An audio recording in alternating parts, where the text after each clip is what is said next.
Hi అండి. కడుతున్న ఇంటి దగ్గరికి వచ్చిన నేను ఎందుకు వచ్చిన అంటే గ్రౌండ్ ఫ్లోర్లో గోడలు స్టార్ట్ చేసిండ్రు అన్నట్టు. గ్రౌండ్ ఫ్లోర్లో 2 సింగిల్ బెడ్రూమ్లు వేపిస్తున్నాము. వాటికి వాటర్ పట్టడానికి వచ్చిన అన్నట్టు. కొంచెం కొంచెం అయినాయి. పొద్దునైతే మా బాబు పడతాడు, సాయంత్రం అయితే నేను పడతా అన్నట్టు. అట్లనే మీకు కూడా ఎంతవరకు వచ్చింది, ఏం కడుతున్నారో చూపిద్దామని కూడా అనుకున్నా అన్నట్టు. ఎందుకంటే పని వాళ్ళు కూడా ఇప్పుడు లేరు, అందుకనే మీకు చూపిద్దామని మీ ముందుకు వచ్చిన. చూపిస్తా, మీరు వద్దన్నా చూపిస్తాను, సరేనా?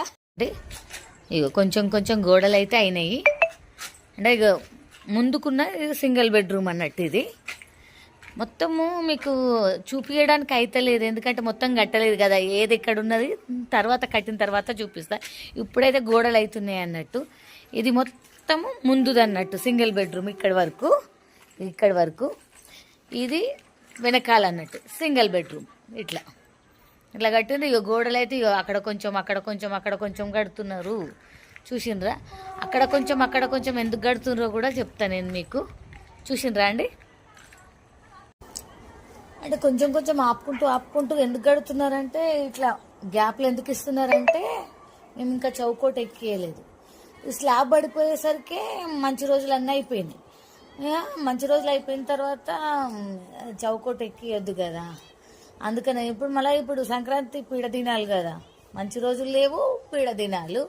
ఈ సంక్రాంతి వెళ్ళిపోయిన తర్వాత అయినా పెట్టొచ్చా అంటే ఫిబ్రవరి వరకు మంచి రోజులు లేవని చెప్తున్నారు. మరి మేము పండగ వెళ్ళిన తర్వాత చౌకోట పెట్టాలా లేకపోతే ఫిబ్రవరి పెట్టాలనా అసలు అర్థమైతలేదు. పంతులను కూడా అడిగితే ఏమంటాడో ఏమో, ఇంకా పంతుల వరకు పోలేదు. ఎందుకంటే ఎట్లాగైనా కూడా సంక్రాంతి వెళ్ళిన తర్వాతనే చౌకోట ఎక్కిస్తాము.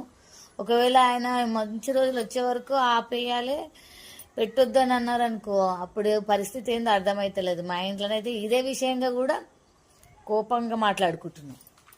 ఏమవుతుందని మా బాబు అయ్యో అట్లా పెట్టొద్దని నేను అంటున్నా. మరి పంతులు ఎట్లా చెప్తే అట్లా చేద్దామని అయితే నేను ఇప్పుడైతే నాకు తెలిసిన విషయం మీకు చెప్పిన, ఇంకొంచెం తర్వాత చెప్తా. మా పని వాళ్ళు ఎట్లా చేస్తున్నారు కూడా ఒకసారి చూపిస్తా, సరేనా? బాయ్.